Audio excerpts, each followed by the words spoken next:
पार्थिव शरीर मैंने रिसीव किए। कल शाम को 7 बजे के बाद लगभग 7:15 बजे यमुनोत्री जा रही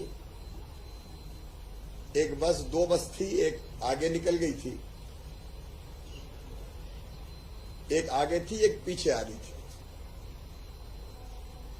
जो बस पहले जा रही थी वो लगभग 1000 फीट गहरी खाई में गिर गई।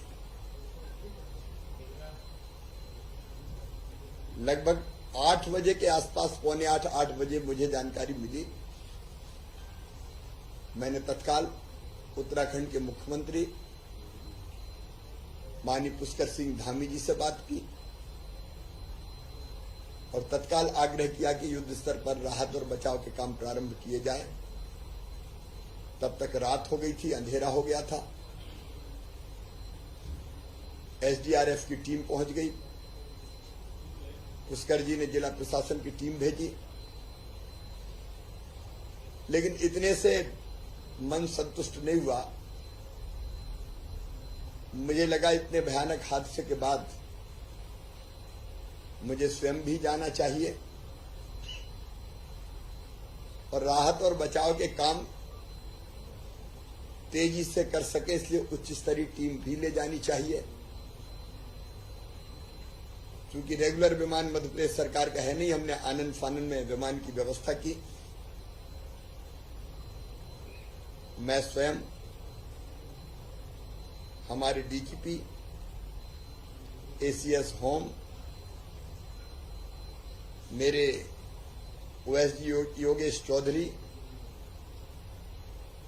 सहित एक टीम यहां से रवाना हुई। एक हमने दिल्ली से रवाना की। दिल्ली में जो हमारे अधिकारी हैं, यहां से विवेक शर्मा भी हमारे साथ गए और दिल्ली से हमारा जो रेजिडेंट कमिश्नर के अंदर में टीम है, साई मनोहर सहित बाकी लोग वहां से रवाना हुए। लगातार मेरी बीच बीच में चर्चा और बातचीत हो रही थी। माननीय प्रधानमंत्री जी को भी हादसे की खबर मिली। उनने तत्काल राहत राशि की व्यवस्था की। उनका आशीर्वाद मिलता रहा। केंद्रीय गृह मंत्री श्री अमित शाह जी ने भी बचाव के कार्यों की जानकारी ली। रात को लगभग 12 बजे लगातार चर्चा और बातचीत करते हुए हम लोग जॉली ग्रांट एयरपोर्ट पहुंचे। तब तक 7 लोग बचे थे, 19 नीचे से, क्योंकि 1000 फीट गहरी खाई में से लोगों को निकाल के लाना दुर्गम रास्तों से, ये आसान काम नहीं था। और तब जब एक जगह नहीं, बस ने कई पलटियां खाई, इसलिए कोई कहीं गिरा, कोई कहीं गिरा, कोई कहीं गिरा। दूर दूर तक हमारे तीर्थयात्री भाई बहन बिखरे हुए पड़े थे। सवेरे जब घटनास्थल पर हमने जाके देखा तो बस पहले खाई में गिरी और कई पलटियां खाती हुई एक पेड़ से टकरा के 2 टुकड़े हो गए। बस का एक टुकड़ा अलग पड़ा था और दूसरा टुकड़ा अलग पड़ा था। पूरी तरह से टूट चुकी थी, कचरा बन चुकी थी, कचर चुकी थी बस। और इसलिए रात में युद्ध स्तर पर काम के बाद में एनडीआरएफ की टीम भी पहुंच गई। लगातार मैं संपर्क में था, मुख्यमंत्री जी के भी और टीम के भी। एक हाथ तो बहुत दूर जाके मिला है, जो पार्थिव शरीर से टूट के कट के अलग हो गया था। लेकिन रात को जाते ही सबसे पहले मैं कंट्रोल रूम गया। आपदा राहत के लिए कंट्रोल रूम था, उसमें सारे वरिष्ठ अधिकारी थे। मेरी टीम भी जाके वहां बैठी और घटनास्थल से हमने डीएम से, डीआईजी से, एसपी से चर्चा बातचीत की। तब तक बाकी लोग ऊपर लाए जा चुके थे, 7 लोगों को ढूंढने का क्रम चल रहा था। वहां चर्चा करके फिर मैं मैक्स अस्पताल है जहां घायलों को लाया जा रहा था। 3 लोग केवल मध्य प्रदेश के बचे, एक ड्राइवर था, एक पति पत्नी उदय सिंह जिनके फोन के कारण जानकारी मिली घटना की, उनकी पत्नी धर्मपत्नी, और एक और राजकुंवर बाई। उनको मैक्स अस्पताल भी मैंने ही रिसीव किया क्योंकि वो पहुंचते उसके पहले मैं वहां पहुंच गया था। अस्पताल में भर्ती करवाया। कई बार मन भर जाता है। पति ने बताया कि मेरी पत्नी ने मना किया था, उदय सिंह ने, कि मेरा जाने का मन नहीं है, लेकिन मैं जबरदस्ती ले गया।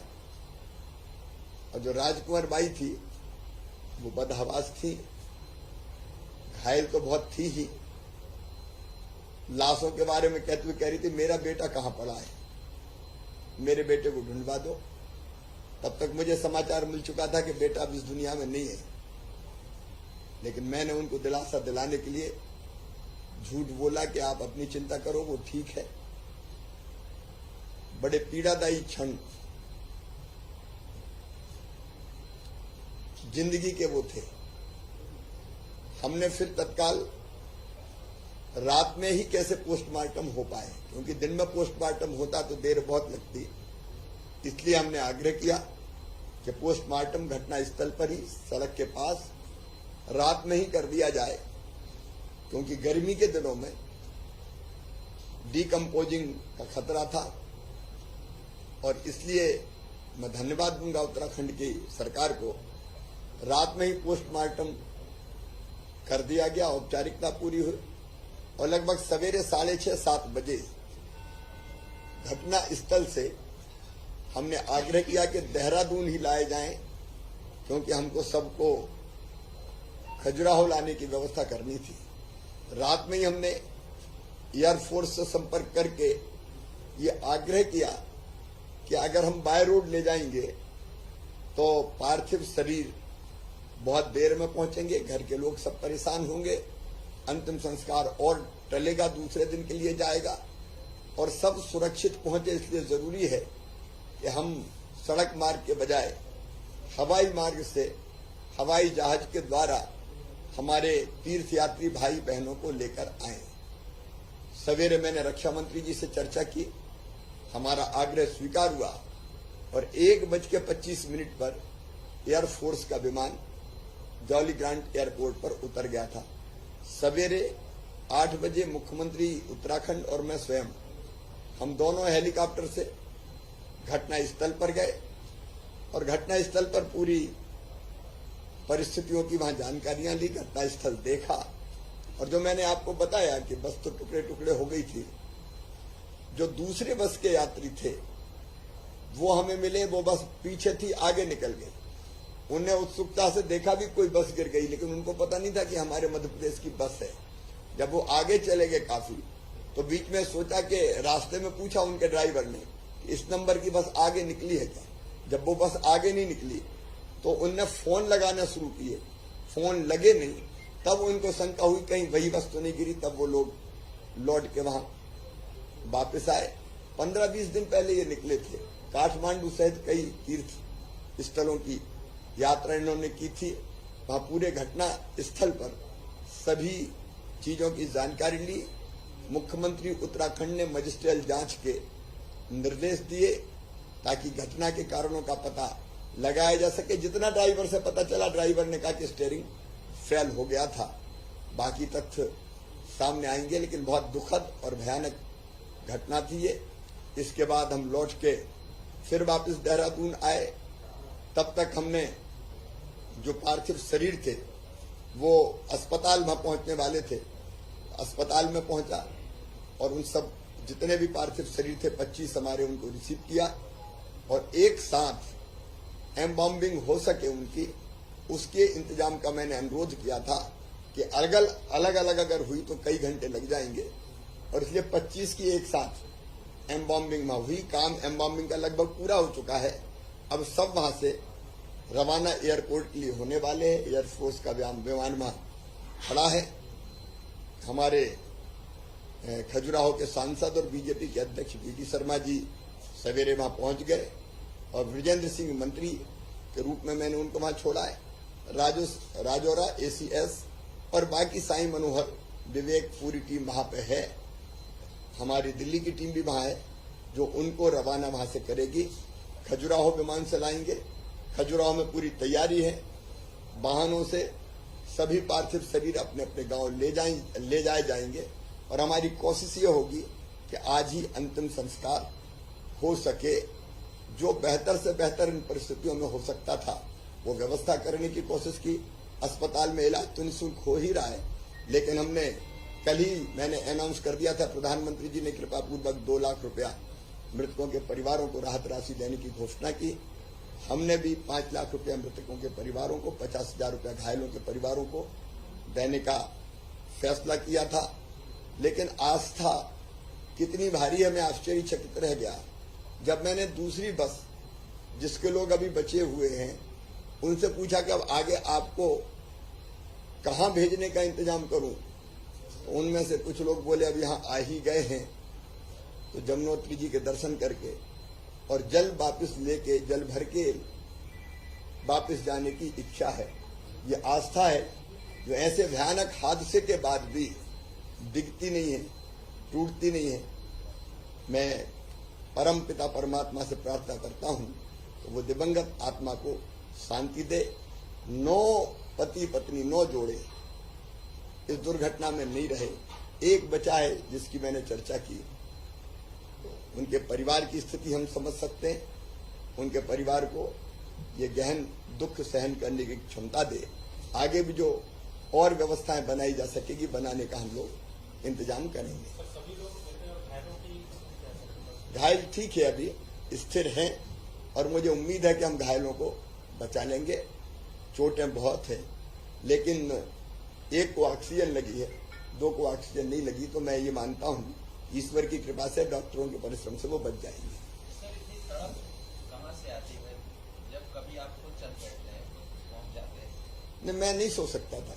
जब इतने लोग खाई में पड़े हों तब मुख्यमंत्री के नाते मैं मुख्यमंत्री निवास में चैन की नींद सो जाऊं, ये तो मुझसे नहीं हो सकता किसी भी कीमत। और इसलिए ये कहा जाता है कि अफसर चले जाएंगे, मंत्री भेज दो, लेकिन मुझे लगा कि मुख्यमंत्री जाएगा तो राहत और बचाव के कामों में तेजी आएगी, सारा प्रशासन हरकत में आएगा और हो सकता है हम कुछ लोगों को बचा लें, बाकी को ठीक ढंग से संभाल के लेके आ पाए।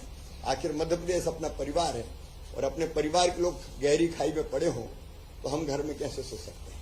सर, जो स्टीयरिंग फैन की आप बात कह रहे हैं, ये ड्राइवर कह रहे हैं। जी। अब ये ड्राइवर ने कहा कि स्टीयरिंग फेल हो गया था। बाकी अगर और कोई तथ्य है तो सामने लंबी यात्रा वाली जो बसें हैं सर, उसको लेकर कभी कोई स्पेशल निर्देश? ये उत्तराखंड की बसें थी। मैं किसी को दोष नहीं दे रहा, कई बार दुर्घटना होती है। मध्य प्रदेश की जो बस थी वो खड़ी करके, क्योंकि ऋषिकेश या जो भी डेस्टिनेशन देहरादून में खड़ी करके फिर लोकल बसें वहां जाती है। लेकिन दुर्घटनाएं हो गई, बाकी तथ्य सामने आएंगे। धन्यवाद।